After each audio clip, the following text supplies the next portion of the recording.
Physically اور جو میں بھی کھڑا رہا اپنے اس دینی محنت میں چند سالوں تک، اس میں یہ بہت آغاز میں جب میں دین کی محنت کی طرف آیا تو بہت آغاز میں نے حضرت سعد بن ربیع رضی اللہ تعالیٰ عنہ کا واقعہ پڑھ لیا تھا۔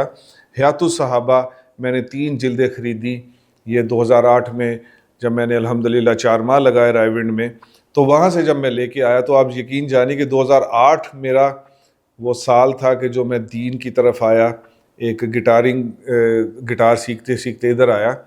تو وہ جب آپ سوچیں کہ اس وقت اس واقعے کو سننے کے بعد آج تک اس واقعے نے مجھے ایک ڈرائیونگ فورس دی ہوئی ہے کہ میں دین کی آواز لگاتا رہوں۔ تو وہ واقعہ بھی سن لیجئے، اور پھر دل کرتا ہے کہ یہ واقعات ایسے ہیں کہ بس ساری زندگی یہی سناتے سناتے ہم قبر میں چلے جائیں۔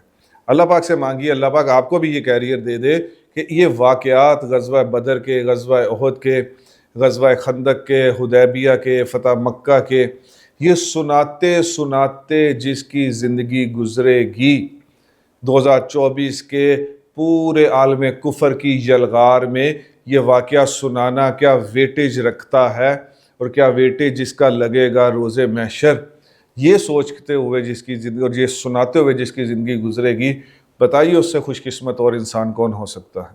تو سنیے حضرت سعد بن ربیع رضی اللہ تعالیٰ عنہ کا واقعہ۔ آپ صلی اللہ علیہ وآلہ وسلم نے فرمایا، کون ہے جو مجھے سعد کی خبر لا کر دے؟ میں نے اس کو وادی کے پرلی طرف 12 نیزے پیوست اس کے جسم میں دیکھے ہیں۔ ایک صحابی رسول انہوں نے کہا یا رسول اللہ صلی اللہ علیہ وسلم میں جاتا ہوں، اور وہ بھاگے بھاگے گئے۔ کیوں کہ وہ حضور پاک صلی اللہ علیہ وسلم کی خواہش تھی، اور اس خواہش کے لیے بس کوئی سیکنڈ بھی ضائع نہ ہو، اللہ پاک یہ فکر مجھے آپ کو بھی نصیب فرما دے۔ وہ بھاگے بھاگے گئے۔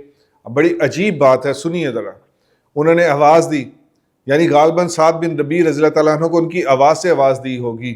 انہوں نے آواز دی، کوئی جواب نہیں آیا۔ کیونکہ زخموں سے اتنے چور تھے، کیونکہ اب جسم میں کوئی رمق باقی نہیں تھی، کوئی جان، کوئی اندر سکت باقی نہیں تھی۔ تو انہوں نے آواز دی، کوئی جواب نہیں آیا۔ انہوں نے پھر کہا کہ مجھے رسول اللہ صلی اللہ علیہ وآلہ وسلم نے بھیجا ہے۔ وہ سعد بن ربیع رضی اللہ تعالیٰ عنہ جو پہلے جواب نہیں دے رہے، ان میں اتنی جان ہی نہیں، فوراً انہوں نے جواب دیا۔ یہ پہنچ گئے ان کے پاس اور ان سے کہا کہ مجھے حضور پاک صلی اللہ علیہ وآلہ وسلم نے بھیجا ہے۔ انہوں نے انتہائی مشکل سانس لیتے ہوئے انہوں نے کہا کہ آپ صلی اللہ علیہ وآلہ وسلم زندہ ہیں؟ تو آپ دیکھیے کہ اپنی جان نکل رہی اور کس شدید وہ پورا جسم کٹا پھٹا ہوگا، اور اس وقت بھی وہ پوچھ ہی رہے ہیں کہ آپ صلی اللہ علیہ وسلم زندہ ہیں؟ صحابی رسول نے فرمایا جی بالکل زندہ ہیں۔ انہوں نے کہا انصار کو میرا سلام کہنا، انصار کو میرا سلام کہنا، اور ان سے کہنا عقبہ کی رات والا وعدہ نہ بھولنا۔ تسی میں وعدہ ہی نہیں کیتا کسی نے۔ کبھی اپنے آپ کو سوال پٹ کیا کہ مسلمان گھر میں پیدا ہونے کے بعد میرا ایک طرح سے وعدہ ہے اللہ جی آپ کے اور اللہ جی آپ کے نبی کے دین پہ کوئی آنچ نہیں آنے دوں۔ تو یہ ہلا دیتا ہے یہ واقعہ مجھے۔ انہوں نے کہا کہ انصار کو میرا سلام کہنا، اور انہیں کہنا کہ عقبہ کی گھاٹی والا وعدہ نہ بھولنا۔ اور آگے جو الفاظ ہیں وہ ہر ایک مجاہد کو، ہر ایک کارکن کو ہمیشہ تر و تازہ رکھیں گے۔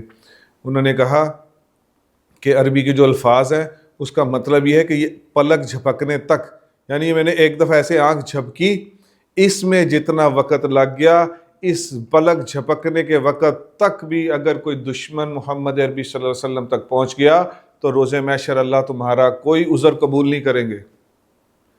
تو یہ سعد بن ربیع رضی اللہ تعالیٰ عنہ کا واقعہ ہے کہ جاتے جاتے بھی وہ اپنا جو اندر تھا وہ باہر نکال کر، اور کہ امت کو قیامت کی صبح تک کے لیے دکھا کے چلے گئے کہ محمد عربی صلی اللہ علیہ وسلم سے اگر عشق کا نام لینا ہے تو پھر یہ نہج اپنانا ہوگی۔